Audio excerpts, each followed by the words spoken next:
this I-24 News Evening Edition. This is the Daily Debate. An Amnesty International report claims that Israel has killed dozens of Palestinian civilians in the West Bank over the past 3 years, and that Israel's alleged use excessive force in the West Bank ended in the killing of 45 Palestinians and wounding of thousands who did not appear to be posing a direct and immediate threat to life. The IDF responded by saying that Amnesty did not take into account the increasing number of attacks on its forces in the past years, and that it shows a complete lack of understanding. Tonight we will ask, is the IDF responsible for most of the violence in the West Bank, or is the Amnesty report based?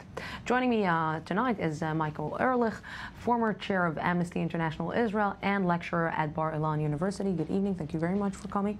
Good evening. And Emily Schaeffer, legal counsel for Yesh Din. Good evening. Good evening. So this report is based on what? I must make some clarifications. Yes. First, I was indeed chair of the Israeli section of Amnesty International. Nonetheless, it was in the former millennium, and nowadays I'm not a member of Amnesty International, and I'm representing my own view only. Of course. That's important to emphasize. Secondly, I believe that Amnesty International, as well as other organizations, report made throughout the years a most important contribution to the awareness of the Israeli rank and files in the West Bank and elsewhere. And even in cases where the reports were not accurate, the fact that people know that somebody is looking and they might be accountable for presumed violations had its effects on the soldiers in the West Bank. I don't have any doubt about it. Third fact is an important thing. I don't want to comment on the cases mentioned in this report. I wasn't there. Yes, of course. And I don't have enough data, and I'm also not a spokesman of the Israeli IDF, the IDF or something of the sort. I just don't know. I can say, however, that the accuracy of the reports sometimes is better and sometimes less. And that is because Amnesty International, as much as I know, doesn't have a research unit here on the ground. It arrives always, or almost always, late, lack facts, does not interview Israeli soldiers who were involved in this in these incidents, yes. And therefore is necessarily partially. Having saying this, I believe that describing the Israeli army as happy trigger and working under impunity while you have 45 killings in 3 years, assuming that all the killings were unlawful, is a gross exaggeration. Because if soldiers would act in the feeling of impunity, we would have 45 victims daily, not during 3 years. Before, I just yes. want to be, after what we just heard, after what Mr. Ehrlich said, should the IDF be worried about this report? I think that the IDF... Legally worried? Should the IDF be legally worried? I mean, one of the main things that Yesh Din and other organizations, other human rights organizations in Israel is sort of constantly reminding the IDF and the military investigation system is that an effective and impartial investigation is the only way to prevent IDF soldiers from being subject to criminal investigation and prosecution abroad. So, on that level, it's only in Israel's interest to take this to heart and try to improve the system as it is. But my colleague mentions, that facts are really key, and I of course agree. One of the problems is we don't have the full set of facts in so many of these cases, and that is because of the lack of an effective investigation. That's because of the large number of failures that we at Yesh Din have documented over the last 7 years. I can't speak for Amnesty because I don't work with Amnesty, yes. But I do work with Yesh Din, where we are on the ground and have been for the last 7 years. And there we see striking failures, such as the lack of visiting of the scene of the crime, the lack of military bases. In other words, a place where Palestinians can file their complaints in the West Bank. We see the investigations taking a long time, unreasonable kinds of delays that in the end render it impossible to actually have any kind of version of the full set of facts. When we're talking about investigation, and we're talking about investigating ourselves, investigating the reports, investigating the situation, can the IDF actually investigate itself? Because this is what is happening, and when you're investigating yourself and you're investigating your own system, here there might be a problem. This is one of the critiques that Yesh Din and other organizations like it brought to the Turkel Commission in the spring of 2011 about this lack of independence and the fact that the Military Advocate General himself is both the head of the investigation system and the one who sets the policies for what is lawful or unlawful for IDF soldiers to do. That was not only found problematic by our groups, but also by the Turkel Commission itself in the second part of its report, which it published earlier in 2013, a year ago. So that really is an issue that has come up and that independent commissions have agreed needs to be addressed. In your past job, like you said, that you're not representing Amnesty, but did you face any of these problems in front of the IDF, in front of the government, when you got a report that is actually... Again, it has to be understood that the system of Amnesty International is quite, or at least was, quite different, because national section should refrain of dealing with domestic issues. Today it's changing a little bit, but this was the situation then. And the investigators did not come from the Israeli section, but from London, from the headquarters, and they worked above our heads. So we knew that they are here, and we tried to facilitate whatever we could, but basically we were not involved in it. And whenever there were concerns, yes, we have been in touch with the government, and we raised these concerns. I believe that some progress has been made, but I'm not sure it is enough.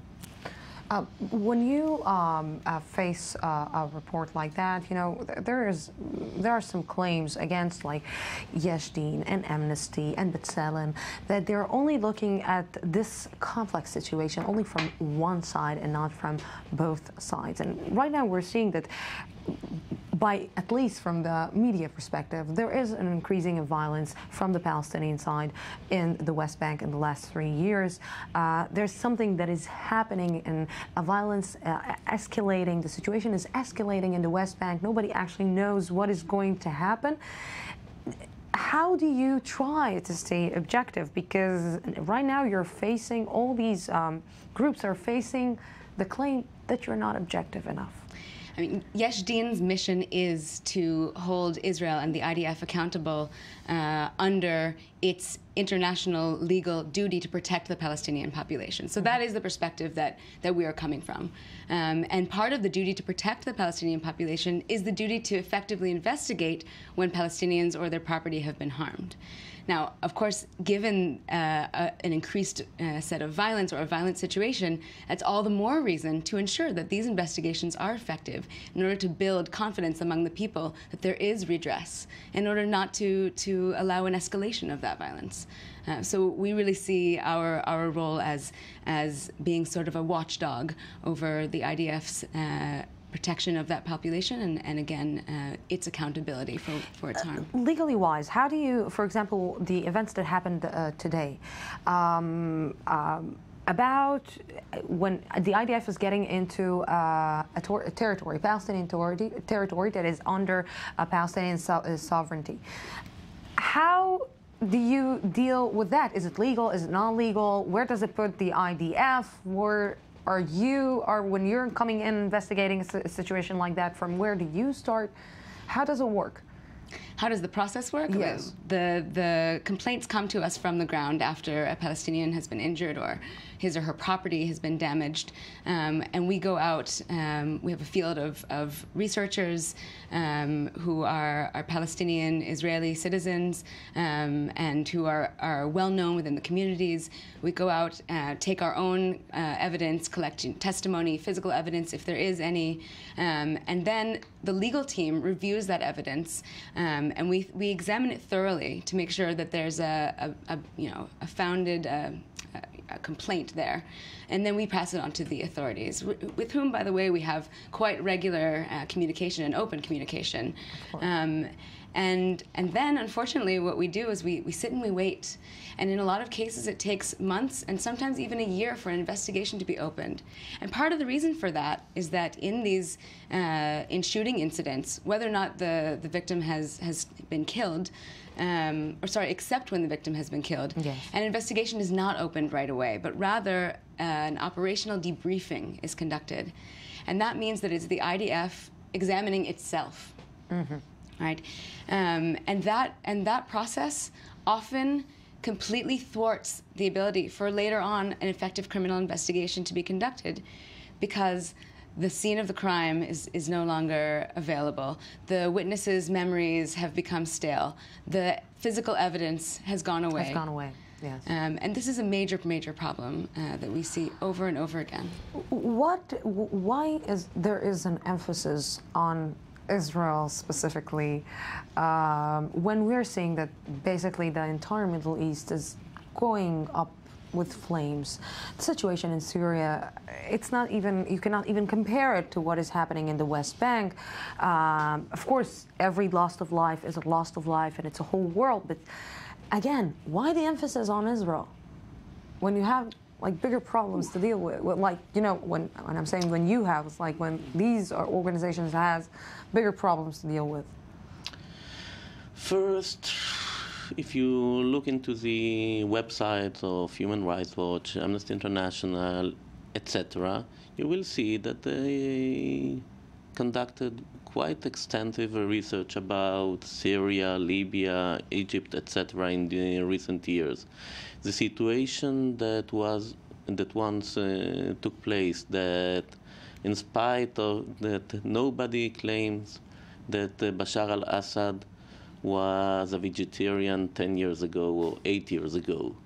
And in spite of it, no investigation took place on the situation in Syria there, does not longer exist. The websites of the Amnesty International, Human Rights Watch, and other organizations are flooded with information about it, and must be said.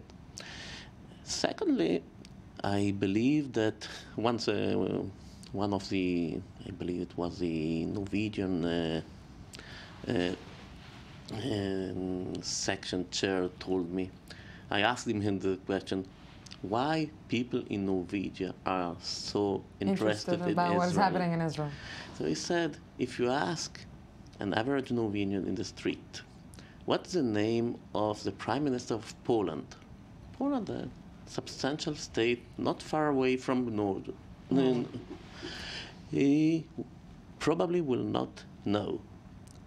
Ask which are the parties who are in the coalition in Israel, he will. So amazing. Israel interests.